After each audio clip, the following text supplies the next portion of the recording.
I'm showing you how to download Flarial for Minecraft Bedrock Edition 1.20.70 through 1.20.72. To download it, you want to head over to their GitHub page and you want to go over to the one which says latest, this tag over here, whichever one that is for you.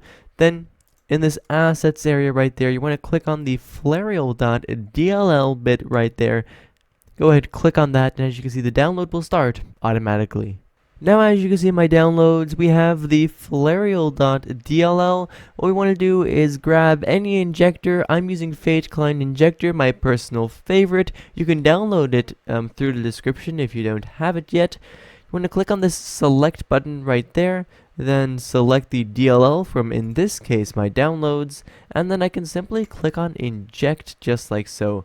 And now, as you can see, Flarial has been injected. We got that notification right there, which is of course perfect. So we can go ahead and play. I'll enter a world and show you how to use it. Flarial is a pretty cool client. It's also a lot more developed than some of the competition, which is always nice.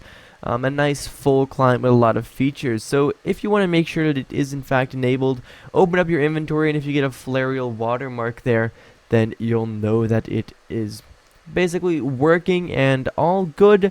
You want to press on K. That is the standard button to open up the Click GUI, as you can see over here for Flarial.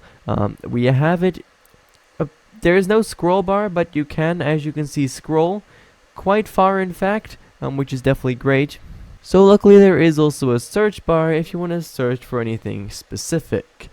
Anyways, you can simply enable things by clicking on the red part right there, and then you can disable them by clicking on them once again. To close this menu, you can simply click on K or on escape. They both work fine. So you can actually also hover above these boxes right over here, and that's going to give you a description of these things, which might be useful if you're wondering what they are. There's also a settings button, as you can see over there. All of these utilities have it. If you click on the settings button, you'll get a little bit of a settings menu. Each one is unique, so some of them will have more settings options and some of them will have less. There we go, I finally found one that has a few more settings. In this case, it's for zoom. This is the keybind right there. If you want to change it, you can click on it, then click on any key, just like that. There we are, and now that key is the standard keybind. Of course, we can also adjust these settings. We can choose to reset them there as well if we wish to do so. Here in the edit menu, we can edit the menu, which we currently have nothing in, so I'm going to press escape to exit out of there. But I can, for example, turn on the CPS counter. What else? Maybe an arrow counter, an armor HUD, right? These are all things that are going to show up on your screen and display stuff for you. So we can go ahead and go over to the edit menu, and here we can drag around these boxes, as you can see. And we can move them to wherever we want. There we are. Maybe I want the CPS counter there, and the arrows here. Maybe I want the CPS counter right there.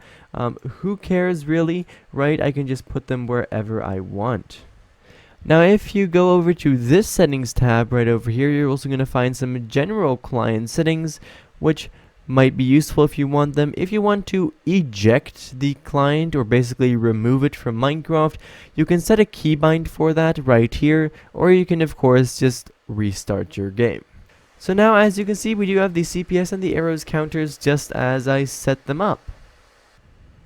Also probably worth mentioning here is the Click GUI utility. In this utilities area, it's a little different from the rest.